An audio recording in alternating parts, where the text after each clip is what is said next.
qui aurait pu au moins. La crise en Algérie était les entorses, les faux fuyants. Bon, alors, ça va? Vous avez dit ça maintenant. La crise. L'étincelle, c'est le 5e mandat. L'annonce du 5e mandat, ça a été l'étincelle. C'est pas le prétexte, c'est juste l'étincelle. Parce que c'est le feu couvé depuis longtemps. La qualité de vie de l'Algérien lambda n'a fait que se dégrader et continue à se dégrader depuis quasiment toujours. Chute drastique du prix du pétrole a encore précipité cette dégradation en 2014 et le ressentiment.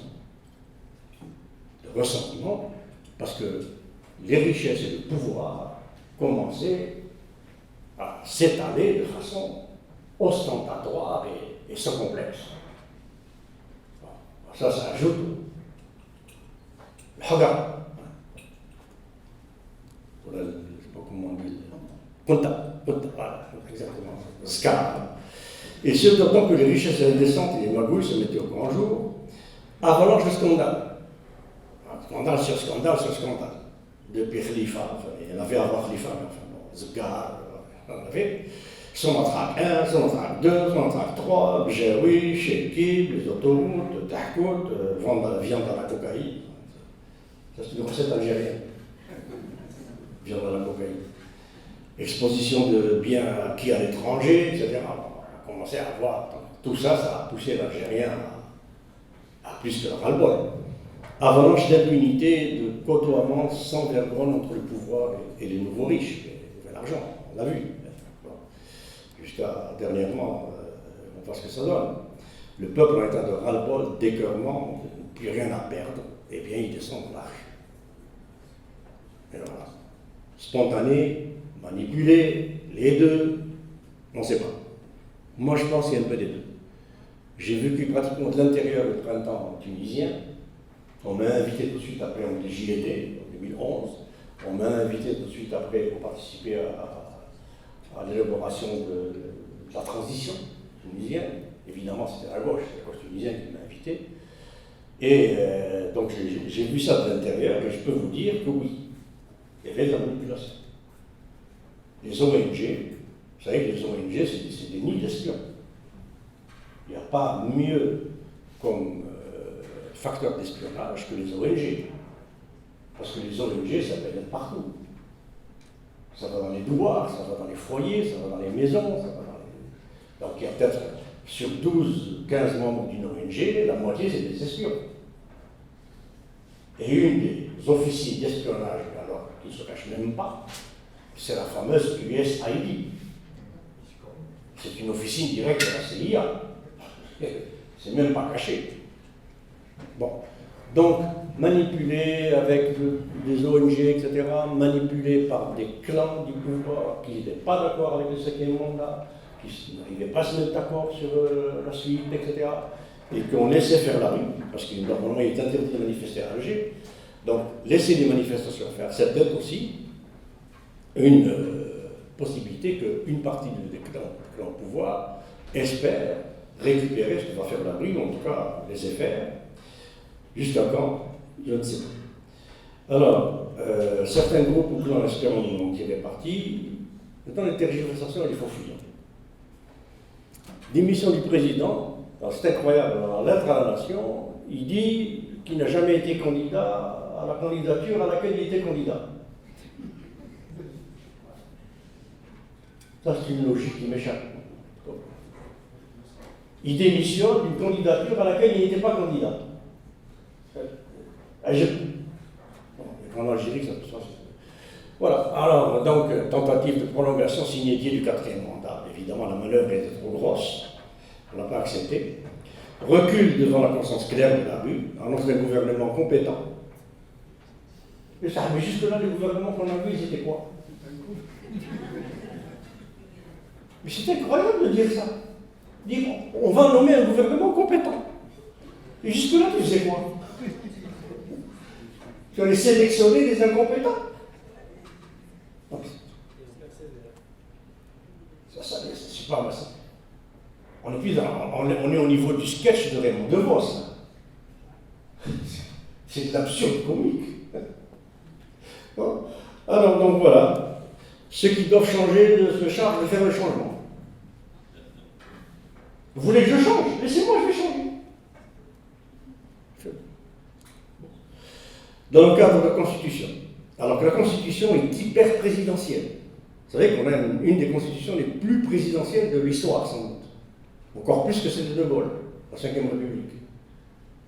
L'article 73, notamment, et suivant.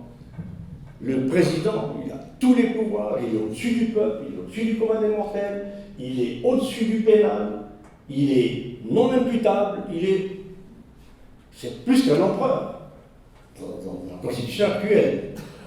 Alors, le viol successif de la propre Constitution, entre autres les articles 91, 94. Par exemple, il y a des avocats qui sont en train d'attaquer Ben Salah à ce sujet, et oui, Ben Salah, et le président du Conseil constitutionnel, j'ai oublié son nom.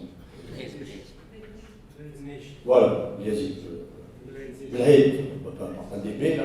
Donc, ils sont en train de les attaquer pour violation et illégalisation de la Constitution, donc, et illégalité, parce que seul le président peut nommer un gouvernement, et par le ministre, et un gouvernement. Or, le président n'en a plus, donc qui nomme le ministre? Qui nomme le gouvernement? Et ce gouvernement doit obtenir le plus tôt possible l'aval du Parlement, la majorité parlementaire. Et il doit, le plus tôt possible, soumettre au Parlement un plan d'action que le Parlement doit approuver. Sinon, ce gouvernement est illégal. Donc, on a un gouvernement compétent, illégal, illégitime, anticonstitutionnel. Ils ont violé l'article 94 et 94, qui définissent comment se forme un gouvernement et ce qu'il doit faire pour être légitimé, c'est-à-dire aller devant le Parlement. Bon. Alors, président qui nomme un gouvernement qui doit donc détenir l'aval du Parlement, lequel gouvernement doit soumettre un programme d'action. L'institution militaire se mêle du politique. Ça aussi, c'est anticonstitutionnel. De quel droit le chef d'état-major décrète qu'il faut appliquer l'article 102? Complètement inconstitutionnel. Ils violent leur propre constitution et ils nous disent qu'on va faire ça dans la Constitution, dans les règles, dans la légalité. De qui ils se moquent? Le même chef d'état-major cumule un poste politique de façon totalement illégale, anticonstitutionnelle. En tant que chef d'état-major, il n'a pas le droit d'être vice-ministre de la Défense. Il ne peut pas à la fois être militaire et politique. Or, il l'est. Ça aussi, c'est inconstitutionnel. C'est illégal. Alors, nous sommes aujourd'hui en Algérie, en pleine illégitimité, illégalité, anticonstitutionnalité, et on n'arrête pas de nous répéter qu'on est en train de faire tout ça dans le cadre de la Constitution. Alors, ils ignorent les articles 7 et 8, qui donnent le pouvoir au peuple, malgré les forces persistantes du peuple dans les rues, le gouvernement gouverne contre le peuple, finalement. Alors, les alternances, tolérance, répression, c'est pas trop, parce que des fois ils lâchent la police, des fois ils lâchent les gendarmeries, des fois ils bouclent le pas. Alors, c'est pas trop à quoi ils jouent avec la rue, enfin, en tout cas, ils essaient de gagner du temps. Est-ce qu'ils espèrent qu'avec le ramadan, le mouvement va se tout faire de lui-même? Est-ce qu'ils espèrent qu'il va se radicaliser, puis ils vont mettre quelques provocateurs par-ci par-là, et qui vont casser, et puis justifier que l'armée descend des massacres? Tout est possible. On ne sait pas à quoi ils jouent. Évident que tout cela, c'est de faire de l'huile sur le feu. Voilà. Est-ce que c'est voulu? Est-ce que c'est de la maladresse? Est-ce que dans tous les cas, c'est criminel? Quelques chiffres et statistiques état des lieux dévastateurs d'Algérie. Alors je vais aller vite, parce que c'est connu. Selon moult organismes d'observation, CDE, CNUSER, Oxfam, je ne vais les citer, l'Algérie dispose pratiquement pas de vrais chefs d'entreprise, mais de dizaines de milliers de spéculateurs, de rentiers, de trafiquants, branchés sur un système irrigué par la rente pétrolière. Voilà, parce qu'en Algérie, il n'y a pas d'entrepreneurs, il n'y a pas d'entreprise, il n'y a pas de... des gens qui se partagent la rente pétrolière. Voilà. 68% des chefs d'entreprise ne déclarent pas leurs salariés aux caisses de sécurité sociale. 72% les rémunèrent au-dessous du salaire national minimum garanti qui est fixé depuis 2015 à 18 000 dinars, c'est-à-dire 80 €.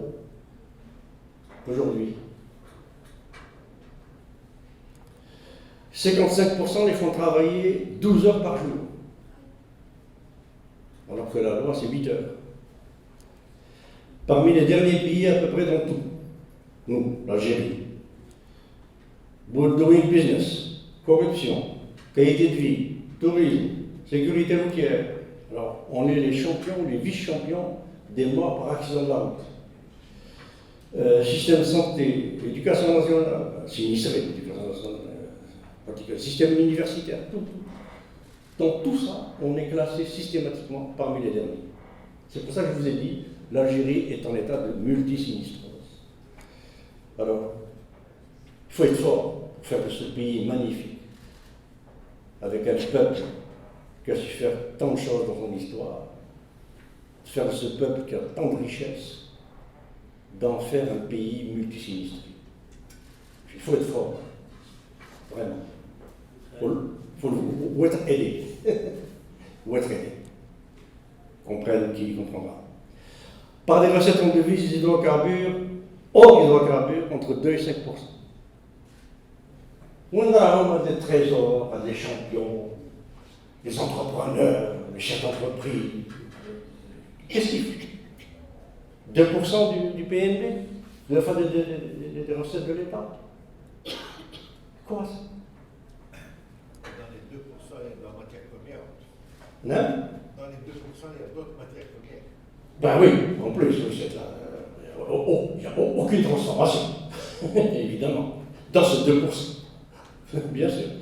Part du secteur hors hydrocarbures du PIB 5 et 8%, baisse des recettes des hydrocarbures depuis 2014, 60% à 70%. Parce que le prix du baril a été pratiquement. Mais la baisse des paiements pour les importations n'a été que de 10 à 12%.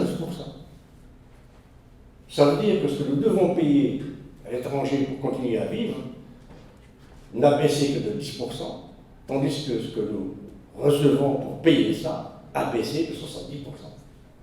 C'est ce qu'on appelle une faillite technique. C'est un état de faillite technique. En 2005, il fallait un prix du baril à peu près 120 à 25 dollars pour équilibrer le budget. En 2014-2015, il fallait un baril à 115 dollars pour équilibrer le budget. Aujourd'hui, il est à 60, à peu près. Il va se maintenir autour de 60, parce que c'est le prix du poids mort pour la production du pétrole conventionnel. Bon. Notre fonds de régulation de réserve et de réserve en devises fondent comme neige au soleil. Il reste environ de quoi tenir pour les coûts d'importation, nous dit-on, 2 à 3 ans. Juste pour les importations. Hein. Alors je ne parle pas des paiements courants, etc., la balance courante, la balance intérieure, la balance extérieure, juste ce qu'on doit importer. La planche à billets financement non conventionnel, comme on l'appelle, alimente sous perfusion une économie qui galope évidemment vers l'hyperinflation et qui fait dégringoler notre dinar chaque jour encore plus. Le dinar, il vaut pratiquement même pas le papier sur lequel il est imprimé. Alors, d'autres chiffres, par des dépenses de l'État pour son propre maintien, 50%. 50% du budget de l'État est consacré au maintien de l'État. Alors, ne me faites pas dire que je suis contre l'État. Pas du tout. Je suis pour un État de type allemand, de type scandinave, de type Japon, des États qui sont des États, des vrais, comme le dit Stiglitz. Stiglitz, je ne vous ai pas lu ça, mais il dit non seulement il faut arrêter de renier l'État, mais il faut plus d'État.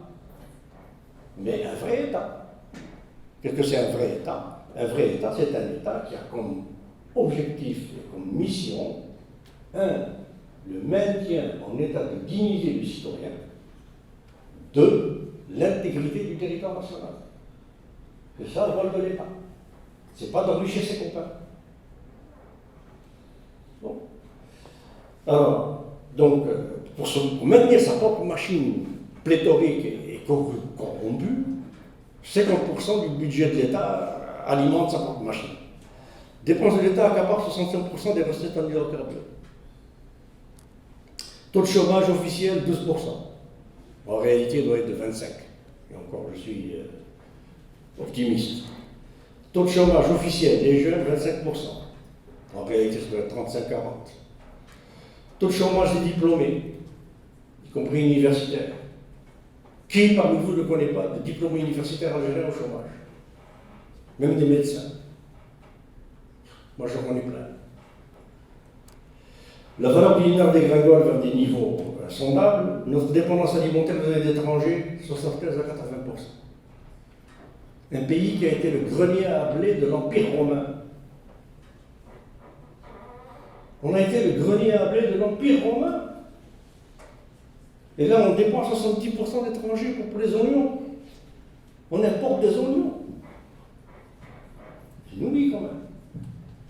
Et encore, je ne sais pas si c'est plus grave, mais les oignons d'Israël, qui transitent par l'Espagne. Notre dépendance en produits semi-finis, c'est ce qui aide Israël à maintenir sa puissance, etc. Indirectement, on aide Israël à faire ce qu'il fait aux Palestiniens. Notre dépendance en produits semi-finis, pièces, liants, adjuvants, solvants, intrants indispensables de production serait quasiment de 100%. Dans l'affaire Tahoud, par exemple, où les soi-disant voitures montées en Algérie, qui étaient des voitures qui arrivaient toutes, et on faisait que gonfler les pneus. Et ça s'appelait Made in Algeria. On ne sait même pas fabriquer des patins de frein, je pense. Et même si on fabrique des patins de frein, il faut qu'on importe les produits pétrochimiques qui sont nécessaires pour le patin de plastique, qu'est-ce qui s'ensuit. Alors, quelle piste de sortie? Niveau mondial, on va voir les leçons de sciences dures et la post-mondialisation. Alors, les sciences dures, c'est ce qu'on a vu tout à l'heure. Alors, Stiglitz, encore le 29 avril, là, qu'est-ce que les États-Unis ne sont pas un modèle à imiter? Bon, ça, c'est juste pour vous le rappeler. Et après, il dit qu'il faut plus d'État, etc. Et comment ce qui se passe avec Trump, c'est juste une euphorie temporaire à cause des baisses d'impôts généralisées, etc. Une espèce d'exubérance irrationnelle du citoyen américain qui s'endette de façon catastrophique. Et donc cet endettement alimente évidemment le système financier, lequel alimente le PIB et lequel alimente la gloriole de Trump. Voilà. Et tout ça est complètement artificiel. Trump est en train de fabriquer des bulles qui vont exploser. Quand elles exploseront, ce sera un tsunami. Ce qui s'est passé en 2008, à côté de la prochaine bulle qui va exploser, ce sera rien du tout. Vraiment rien du tout. Il y a au moins 4 ou 5 bulles que Trump est en train de préparer qui vont nous éclater au nez, qui vont éclater après. Première bulle, c'est la bulle des dettes d'études. Les étudiants américains s'endettent à mort pour étudier. Une fois qu'ils ont leur diplôme, il n'y a pas de travail. Ou le travail précaire. Donc ils ne remboursent pas leurs dettes. Alors la dette estudiantine américaine s'élève aujourd'hui, à l'estimation approximative que j'ai vue, 2 000 à 3 000 milliards de dollars. C'est-à-dire la moitié de la bulle de 2007, 2008. Deuxième bulle, c'est la bulle des gaz et pétrole de schiste. Pourquoi? Parce que les gaz et pétrole de schiste nécessitent des investissements qui sont de 10 à 20, 30, 40% supérieurs à l'investissement pour le pétrole ou le gaz conventionnel. Ça nécessite 20 fois plus d'eau, ça nécessite 1500 produits chimiques différents, ça nécessite de creuser à 10 000 mètres, c'est-à-dire en dessous de l'albien. Vous avez 3 niveaux d'eau, vous avez l'artésien, le phréatique et l'albien. Donc il faut aller en dessous de l'albien et il faut faire exploser, injecter de la vapeur d'eau et faire exploser tous les 20-30 cm pour faire sortir des gouttes de gaz ou de pétrole des roches où elles étaient prisonnières et pour les aspirer. Mais le rendement n'est que de 3 à 8% maximum, 10%. Alors que le pétrole, le gaz conventionnel, c'est 40-50% de rendement réel avant qu'on commence à faire ce qu'on appelle la récupération secondaire. Et donc, l'investissement dans les schistes et les pétroles, les gaz de schiste, non conventionnels, ça a été essentiellement pour mettre à genoux le Venezuela et l'Iran. Essentiellement une mesure politique. Mais cette mesure politique est en train de coûter très cher.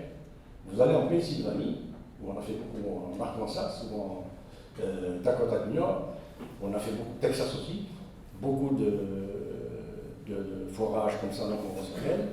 Vous ouvrez le robinet de votre évier et vous avez du gaz et du pétrole qui sortent avec l'eau. Parce qu'avec les fracturations à 10 000 mètres en dessous de l'albien, vous avez 8% qui est aspiré, mais vous avez 90% qui diffuse. Et donc en diffusant, il va dans l'albien. Et après, il va dans le phréatique, et dans l'artésien. Et ça vient dans votre robinet. Et en plus, ces explosions provoquent ce qu'on appelle de la sismicité induite.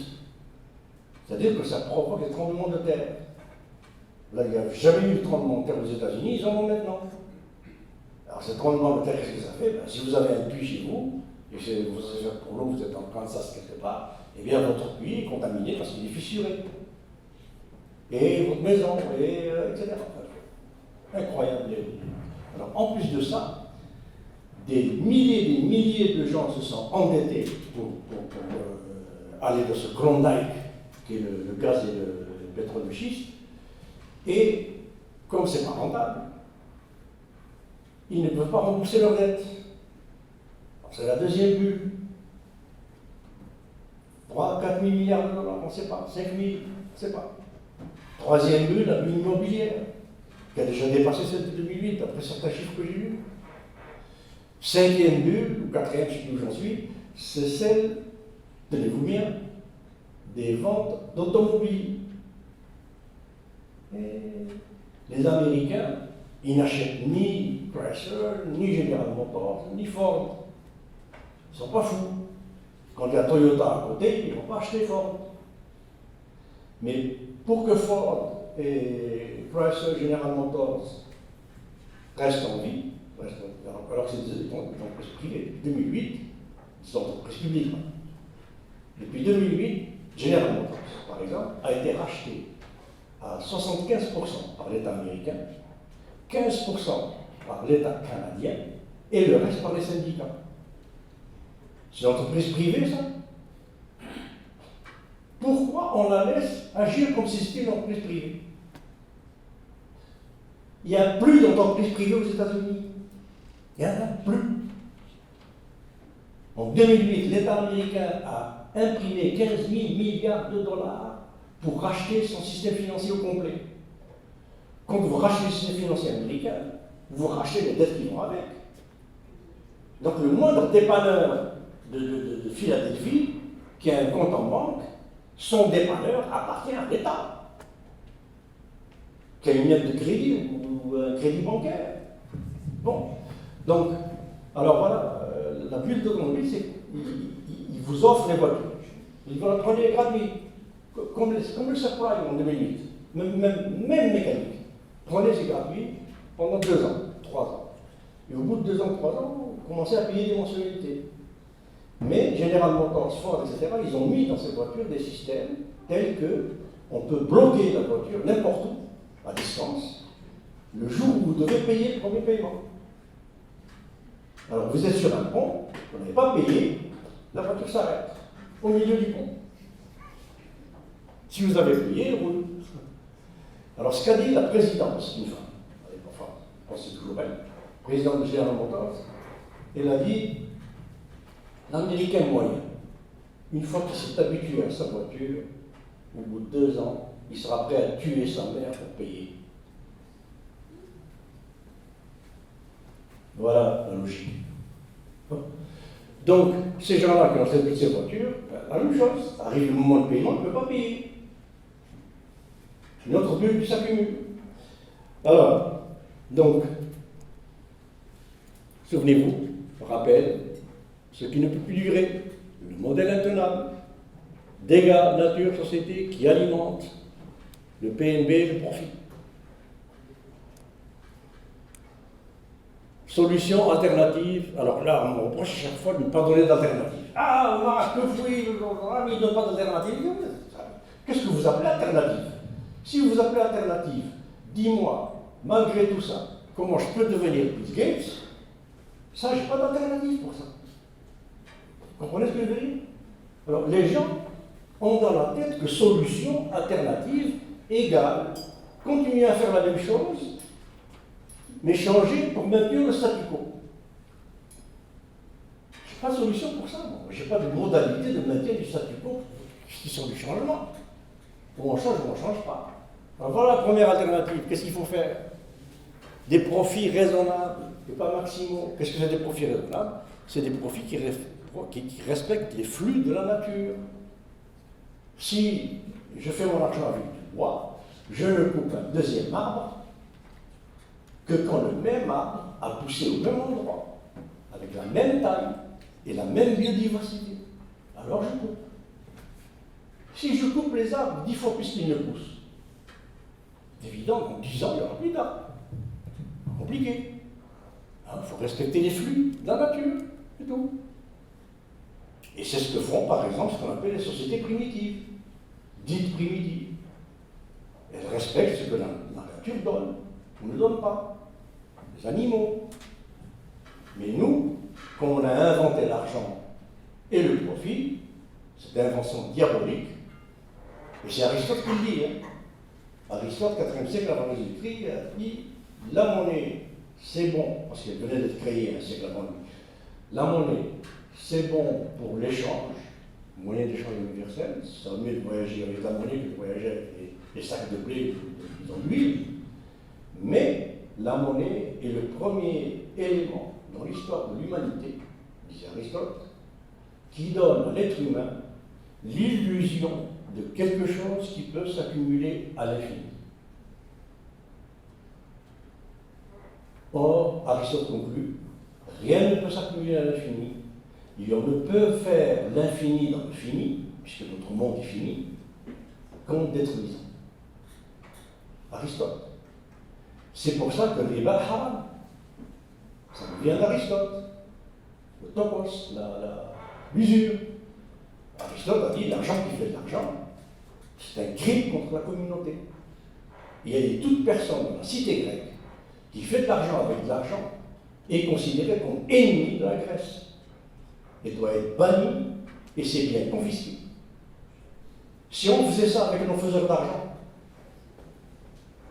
bon, on nous dit le contraire.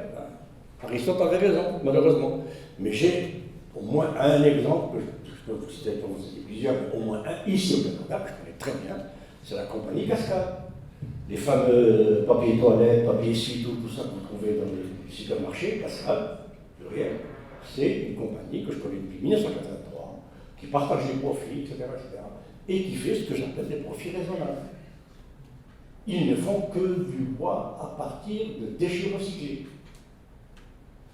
Papier, chiffon, etc.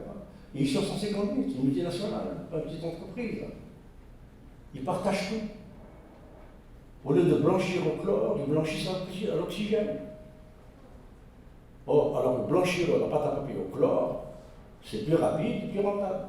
Ils préfèrent faire moins de profit et blanchir à l'oxygène. Et ça a toujours dit son PDG, Bernard Lemaire, que je connais très bien, ses deux frères, Alain et Laurent, puisqu'ils ont toujours dit, nous, nos employés, c'est nos amis, notre famille. S'ils ne nous aiment pas, ils ne vont jamais bien travailler. Donc, il faut qu'on les aime et qu'ils nous aiment. Alors quand il m'a dit ça, Bernard Lemaire, je lui ai dit, mais vous êtes en train de citer Aristote. Ce qu'Aristote appelait l'amitié utile. L'amitié utile entre les humains qui fait la communauté, qui est devenue dans les siècles actuellement. Bon, donc, alors, ils font un profit qui respecte la nature, qui respecte le dernier aide-mécanicien est payé 2-3 fois le salaire équivalent dans une autre compagnie. J'ai vu, dans les années 80, un mécanicien qui gagnait un quart du salaire de son vice-président. Et les salaires sont affichés partout. Tous les ouvriers savent qui gagne quoi, comment et pourquoi. Voilà. Si on pouvait. Vous savez, j'ai écrit sur Cascade, j'ai commencé à enseigner le modèle Cascade, j'ai fait faire des films sur Cascade. Vous savez ce qu'on m'a dit à HEC? On m'a On est une business school, on n'est pas une entreprise de bienfaisance sociale et on n'est pas des formateurs de militants de Greenpeace. Alors Cascade, comme ça. Le mot qui a été utilisé par la direction d'HEC, c'était on met la pédale douce sur Cascade. Pourquoi? Parce que la présidente du conseil d'administration d'HEC Montréal, c'est Hélène Desmarais. Et Paul Desmarais, ça ne lui plaît pas beaucoup qu'on enseigne Cascade à HEC. Il faut enseigner Power Corporation. C'est autre chose. Bon. Alors, et dans un pays du Maghreb, je ne citerai pas, de nom, Algérie, Tunisie, un de ces pays-là où je vais assez régulièrement, j'expose le mot Cascade, et puis ça se parle, ça se dit. J'arrive un jour dans une compagnie, je ne connaissais pas, une entreprise de ce pays-là, et le PDG était là avec ses cadres, tout ça, je devais leur faire un séminaire. Je n'avais pas commencé à parler, alors il me présente. On a commencé à parler, il dit, Monsieur Actou, je vous dis tout de suite, le modèle Cascade ici, ça ne marche pas. Hein. Vous connaissez Cascade? Vous voyez ce que je veux dire? D'entrée de jeu, c'est là. On enseigne comment on se remplit les poches, nous, le reste. Alors voilà, c'est ça que veut la nature, c'est ça que veut l'univers. Alors au niveau Algérie macro, le problème de la poule et l'œuf, précédent exemple, se battre pourquoi? Alors il faut se battre, à mon avis, en premier lieu, dès que cette Algérie sera remise sur pied, on va voir comment. Pour une mondialisation du business et de l'économie, il faut une gouvernance mondialisée. Mondialiser le business et l'économie sans mondialiser une régulation de ce que fait ce business et l'économie, c'est comme lâcher un renard dans un poulailler et lui dire va compter les poules. Le renard, il va bouffer toutes les poules. C'est exactement ce qui se passe. Si vous voulez une économie business mondialisée, il faut des règles de gestion mondialisées. Autrement dit, toi, Westinghouse, où que tu ailles dans le monde, moi, ONU, puisque je trouve les frontières, mondialisation, et bien moi, ONU, je te dis, où que tu ailles dans le monde, tu payes un salaire qui permet à dernier des ouvriers d'avoir une maison, une voiture, scolarisée, bonne santé, ses enfants à l'école. Où que tu ailles dans le monde, tu payes 50% d'impôts sur tes revenus. Et on n'aurait pas les problèmes qu'on a. Vous avez la France et l'Irlande, et le Luxembourg, et l'Allemagne, etc., qui se disputent les multinationales à coup de baisse d'impôts. L'Irlande a baissé ses impôts à moins de 13%. La France les a conservés à 35%, et Macron, qu'est-ce qu'il a annoncé dans un de ses discours? Qu'il faut baisser les impôts sur les entreprises, par exemple Google. L'Union européenne a demandé aux pays de l'Union européenne d'imposer Google, et aucun pays ne l'a fait. Parce que Google a dit simplement, tu m'aimes pas, je vais chez les voisins. Or, s'il y avait une gouvernance mondialisée, tu vas chez lui, tu payes le même impôt. Donc, il n'y a pas à détruire, machin. Alors, délocaliser, ils vont où avec cette délocalisation? On en est maintenant à délocaliser les délocalisations. Vous savez, on délocalise les délocalisations. J'ai vu, par exemple, au Maroc, il y avait des entreprises qui faisaient des trucs pour la France, moi, je ne sais plus quoi, l'industrie du luxe, du cuir, peu importe. Eh bien, on délocalise ce qu'on avait délocalisé au Maroc, on le délocalise maintenant en Pologne. Parce qu'en Pologne, ils ont des ouvriers plus instruits, apparemment, ou mieux formés, enfin peu importe, et moins payés qu'au Maroc. Et ainsi de suite. Alors là, on est en train de délocaliser en Mongolie. On envoie des fabrications en Mongolie. Les Mongols, qui ont toujours vécu dans la steppe avec les chevaux et les grands espaces, maintenant on veut les faire vivre dans des usines pour qu'on reste avec cette folie de mondialisation et de non-régulation, de non-gouvernance de cette mondialisation. Alors après la Mongolie, ils vont aller où? Ils vont aller où? Ils ont été partout, Pakistan, Philippines, ils ont été partout. Restez que la Mongolie, le désert de Mongolie, ils vont aller où? Au pôle sud, faire travailler des pingouins avec une crevette par jour. Ils sont rigolés, très sérieusement.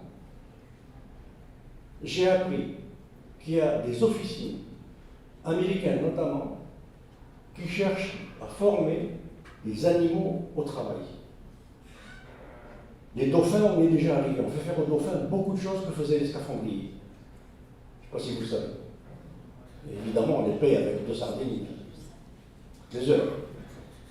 Alors, on est en train d'entraîner des chimpanzés, des singes, à essayer de faire ce que font des robots. Pour les mettre dans les usines à la place de l'humain. Pourquoi? Parce que l'être humain, c'est un salaire. Et le salaire, c'est un coût. Alors qu'au Japon, en Allemagne, en Scandinavie, le salaire est beaucoup plus un investissement qu'un coût. Donc, c'est très différent. Alors, sortir de crise d'abord à tout prix. Est-ce qu'il faut d'abord sortir de la crise, comme certains disent? Oui, mais sortir de la crise pour faire quoi? Faire comme la Tunisie, l'Égypte, et pire.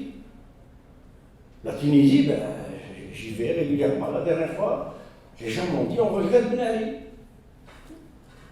Du temps de Ben Ali, c'était mieux. La fameuse démocratie tunisienne, qui est la moins grave, la moins pire, comme on dit, ici, eh ben, elle a été récupérée. Sortir de crise dans le cadre des institutions. Le peuple a dit non.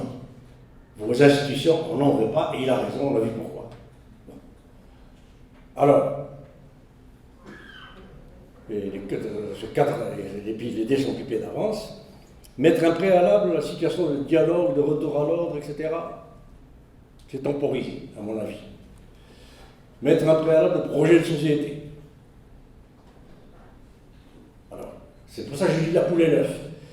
Est-ce qu'on doit devoir dire, voilà l'Algérie que nous voulons, et voilà ce que les institutions vont faire, l'Algérie, le schéma final, ou on résout la crise, et après on verra quelle Algérie on veut. Bon, je n'ai pas la réponse, mais ça se pose. Défendre d'abord une Algérie que l'on rêve, laquelle? L'ordre pour qui? Rétablir l'ordre, et pour qui? Si c'est pour que la bourgeoisie, qui était tapie en France de Tunisie, le récupère, eh bien moi je dis non. Les exemples du Portugal post-Salazar, ben, post-Salazar, il y avait des institutions. Vous pouvez compter sur le Portugal. L'Espagne, la même chose, après Franco, il y avait le roi, la monarchie, qui pouvait jouer le rôle d'arbitre.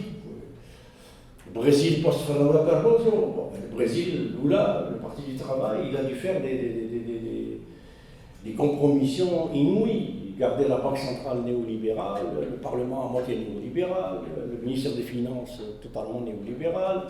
Il n'avait qu'une instance présidentielle comme pouvoir. Et bon, il a joué comme une pu, mais on voit bien où on est le Brésil maintenant. Pays de l'Est, dont la Russie. Bon, il y a un certain nombre de leçons à tirer, certainement. Et la Russie, ben, les États-Unis ont installé pour Helsinki dans les années 90 fantoche dont ils espéraient tirer tout ce qu'il faut pour affaiblir définitivement la Russie. Mais Poutine, on a beau lui reprocher tout ce qu'on veut, Poutine, il a mis les oligarques au pas. Et il a mis ces oligarques au service du développement de la Russie. Et il a rétabli la Russie comme puissance mondiale en 15 ans. 15 ans. Pourquoi pas regarder de ce côté-là? Alors, niveau méso, quel capitalisme, l'économie actuelle, c'est l'économie de rente et de bazar. Le Premier ministre, il l'a dit. Quand il était Premier ministre, l'économie d'Algérie, c'est le bazar. Bon. Parasites, import, fonctions officielles, les ministères, les walis, tout ça, c'est des chaises musicales d'entrée et sortie à la mangeoire de la rente pétrolière. C'est tout. Je mange, tu manges, tu manges, tu manges, nous mangeons, c'est ton tour de manger, j'ai mangé, tu manges. Voilà. C'est ça que ça sert. À quelques exceptions. Quelques exceptions. Il existe au moins une demi-douzaine de capitalismes. Alors lequel on veut? Il y a le capitalisme mafieux. Il y a le capitalisme assisté. Il y a le capitalisme financier. Il y a le capitalisme latin. Il y a le capitalisme asiatique. Il y a le capitalisme nordique. le capitalisme luthérien, il y a le capitalisme calviniste, il y a le capitalisme entrepreneurial, lequel on veut. Ça lui en veut être capitaliste. Il y en a 12. Pourquoi on choisit l'américain quand Joseph Stiglitz nous dit le modèle américain n'est pas bon? On choisit le modèle américain parce que le modèle américain, c'est le modèle capitaliste qui permet aux classes dominantes de s'enrichir vite, beaucoup, sans compte à rendre. Voilà pourquoi le modèle américain est tellement aimé à travers le monde. Parce que les classes dirigeantes de nos pays veulent un capitalisme qui leur permet de s'enrichir vite, sans en rendre compte. Le marché. Pollution, c'est le marché. Tu crèves de faim, c'est le marché. Tu es chômeur, c'est le marché. Tes enfants sont malades, c'est le marché. J'ai 50 PCDS, c'est le marché. Enfin, c'est facile, ça. Alors, entrer par exemple, capital financier entrepreneurial, Allemagne, Scandinavie, Japon, Malaisie. Pourquoi on choisit l'Amérique? Il y en a des exemples. Malaisie, je vois, une économie à visage humain et viable, c'est celle qui tire les leçons des sciences dures, respecte certaines limites. Voilà une autre alternative que je donne. Alors, ne m'accusez pas de donner d'alternative. Voilà. Les profits, oui, l'enrichissement, oui, mais avec des limites. Première limite, pas de chômeurs, pas de pauvres, et payer son impôt. Ça, c'est la moindre des choses. Si ton enrichissement se fait en faisant des pauvres, des chômeurs et sans payer l'impôt, tu es un bandit, et un criminel. Tu n'es pas un entrepreneur. Il faut appeler les choses par leur nom. Comme disait Albert Camus, mal nommer les choses, c'est contribuer au malheur de l'humanité. Alors, vous n'avez pas idée à quel point on nomme mal les choses. Je vais accélérer. À quel point on nomme mal les choses. Par exemple, les migrants. Imaginez, vous êtes Syrien, Irakien, Afghan, vous avez 150 bombes qui vous tombent par semaine sur la tête, vos frères et sœurs déchiquetés, votre maman, votre papa, vos biens, et vous vous dites, migre-je. Je vais migrer, je migre. Et j'arrive à l'Europe, je dis voilà, je migre. Ce n'est pas des migrants, c'est des victimes sinistrées des politiques criminelles d'expansion impérialiste israélo-pétrolière. Voilà comment il faut les appeler. Pas des migrants. Alors évidemment, quand on les appelle migrants, mal nommer des choses. Ça va? Alors, l'autre limite, pas polluer et pas détruire la nature. Bon. Voilà. Niveau macro, quel type d'entreprise voulons-nous? Équilibre entre les facteurs. Voilà le type d'entreprise qu'il nous faut. Passer du système hiérarchique, capitalisme à l'américaine, voilà, la lumière en haut et les esclaves dans l'entreprise, à un système circulaire à l'Allemagne, à la Scandinave, où il y a une cogestion, une participation au management par les employés qui partagent tout, et une révolution de redistribution entre le profit et le salariat. Arrêtez de ne faire d'entreprise que pour enrichir le patron. Alors, une transition de type Mohamed Mahathir de Malaisie, bon, ça serait possible.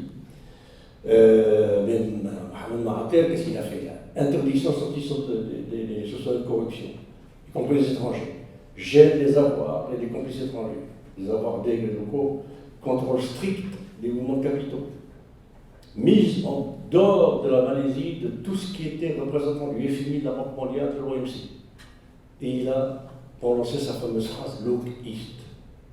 La Malaisie, c'est un tout petit pays musulman qui est aujourd'hui considéré comme pays développé, avec un PIB per capita qui est le double de celui d'Algérie.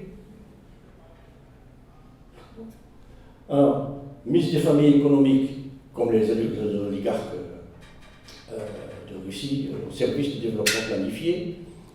L'Islande a nationalisé l'ensemble du système financier en 2008. Toutes les banques de l'Islande sont publiques. L'Argentine, qui a mis les investissements directs étrangers sous contrôle loi des finances argentine, contrôle ce que les investissements directs étrangers font en Argentine et contrôle l'argent qui sort. Alors que nous, on nous dit la loi de finances algérienne, elle empêche les IDE. Oui, les IDE, c'est bon, mais les IDE, pour l'Algérie. Pas des IDE pour empêcher la France, ou l'Angleterre. Alors Poutine, comme à tête, j'en ai parlé, des mesures à partir du système des instances actuelles, non. Le peuple a dit non. Alors qu'est-ce qui reste? Je vais conclure avec ça. Au niveau politique, faire sortir du suffrage populaire, un peu comme le Gilet jaune qui s'organise aujourd'hui pour les élections européennes, un comité de sages et salut public mandaté et doté par le peuple, article 7 et 8, de pouvoir gouverner la période de transition. Alors, ce comité se déclare au nom du peuple, article 7 et 8, le faire, dépositaire des pleins pouvoirs de gouvernance du pays jusqu'à terme du mandat qui lui est confié. Quel est ce mandat? Constater et prendre acte de la vacance du pouvoir, c'est le cas, mettre fin au double mandat illégal du chef d'état-major, et vice-président et vice-ministre, lui dire des chefs d'état-major et du de l'armée, c'est tout. Déclarer la PN armée du peuple qui se soumet et accompagne la volonté populaire, ça évite toujours, et pour changer le système. Dissoudre le gouvernement, qui est déjà illégal. Dissoudre l'Assemblée nationale, dans le pouvoir, article 7 et 8. Geler les pouvoirs privilèges prérogatives des Wali, président de la PC, ambassadeur, chef de région militaire, tout ce monde. Et on fait gérer les affaires courantes par les secrétaires généraux et les adjoints. Parce que tous ces gens-là, c'est le système. Désigner un nouveau gouvernement de salut national, constitué de personnes non seulement à compétences reconnues et prouvées, mais qui n'ont jamais, ni directement, ni indirectement, eu quelque acquaintance ou intérêt que ce soit, avec quelque niveau ou instance que ce soit, du système à dégager. Condition sine qua non. Gouvernement chargé de gérer la transition. Alors, quelle piste pour cette transition? Mise en place d'une assemblée constituante, rédaction d'une nouvelle constitution, la seconde république, ce que demande la rue, faire ressortir à partir de cette constitution un pouvoir central des institutions, gouvernement, conforme à la future Algérie, telle que le peuple l'aura exprimée. Idéalement, tirer les leçons du passé et des pays à bonne gouvernance pour aller vers, après un inévitable jacobinisme initial. Bon, au début, il faudra une centralisation. Ce comité, ce gouvernement, etc., sera centralisé par la nature des choses. Mais après cette phase jacobiniste, on peut aller vers, je pense, une nécessaire décentralisation en Algérie, régionalisation, fédéralisme, enfin peu importe, il faudra discuter. En tout cas, on ne peut pas gérer un pays qui fut sec par la France à partir d'Hydra. C'est pas possible. Et si on regarde les pays à bonne gouvernance, depuis la Scandinavie jusqu'au Japon, en passant par l'Allemagne, eh bien tous ces pays-là, les décisions qui se prennent là où elles s'appliquent. C'est-à-dire une décision qui concerne le dernier village de la région de Borgla, c'est dans le village qu'on prend la décision. C'est pas à Alger. Alger est là pour donner les moyens, pour coordonner, pour faire la péréquation. Et ils forment des modes de scrutin proportionnel. Parce que tous les modes de scrutin proportionnel, quels qu'ils soient, quels que soient leurs défauts, ils ont au moins la qualité de garantir une représentativité la plus large possible de toutes les sensibilités. L'Allemagne, la Scandinavie, tout ça, il n'y a jamais de gouvernement majoritaire. Le Japon, toujours des gouvernements minoritaires, parce que c'est proportionnel. Et ces gouvernements minoritaires sont obligés de négocier avec les autres partis un gouvernement de concorde nationale. C'est-à-dire que le gouvernement qui sort du système proportionnel est un gouvernement qui, obligatoirement, tient compte des intérêts des patrons, des syndicats, des étudiants, des jeunes, des vieux, des animaux. Ça va? Bon. Donc, pour la transition sur le plan économique managérial, des mesures conservatoires strictes sur tout ce qui est mouvement de capitaux. Ça, je parle de ce gouvernement provisoire. Interdiction de sortie du territoire, en attendant que la justice fasse son travail de toute personne morale ou physique suspectée d'avoir détourné des biens en Algérie ou à l'étranger. Mise en branle d'une façon de justice indépendante, visant toutes les affaires connues à révéler, devant remonter jusqu'aux origines. pas d'impunité. Si on veut une Algérie nouvelle, partez sur de nouvelles bases. Donc, aucune faute pardonnée. Aucune. Prendre des mesures fortes, évidemment contre le pays. Prendre des mesures d'initiation de faire surface aux colossaux gisements d'économie informelle. Peut-être 50% d'économie algérienne est informelle. Vous avez des moyens de le faire. On ne peut pas le faire par la force, on ne peut pas le faire par la séduction. Celle-là, elle a essayé de le faire en promettant l'amnistie, je ne sais pas quoi, 5 ou 6% de taux d'impôt, mais c'est pas sorti. Ça ne peut sortir que par la ruse, par des moyens de décentralisation. Je peux donner des exemples comme le Brésil, tout ça, si ça vous intéresse. Inscrire comme normalement dans le texte fondateur le mode de gestion. La cogestion allemande est inscrite dans la Constitution. Quelle gestion, quel type d'entreprise on veut en Algérie, y compris le secteur privé. Ça peut être mis dans les textes fondamentaux. Et enfin, inscrire des mesures écologiques et sociales, des droits de la nature, des animaux de la mer, des ethnies ancestrales sur leur territoire, les générations à venir. Encourager l'évolution des syndicats autonomes, faire du travail un vrai et solide contre-pouvoir, initialiser les mesures drastiques de mise à jour ou démocratisation du système d'éducation nationale, santé, transport, logement, loisirs, tout est à refaire. Tout est à refaire de zéro. Tout. Et on peut y arriver. Poutine a sorti la Russie d'un état où il avait de la patate et de chou à manger en 15 ans à l'état de puissance mondiale. Donc il y a moyen de faire. Idem pour le secteur hydraulique agricole, donc ça c'est les priorités économiques que je préconise. Donc l'éducation nationale, l'argent informel, le secteur hydrique agricole sur par exemple les hauts plateaux, ce qui reste des réserves, on pourrait le faire, et certaines zones du Sahara et du Jura. Les innombrables embauchés sur le sol algérien, uranium, métaux, terre, phosphate, etc. Il y en a des richesses. Les infrastructures incluant la technologie de 5G.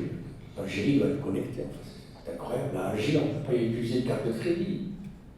On est à la préhistoire, c'est pas possible. Lancer des industries de transformation de pétrole. Vous savez que le pétrole, c'est 30 000 dérivés. 30 000 produits dérivés.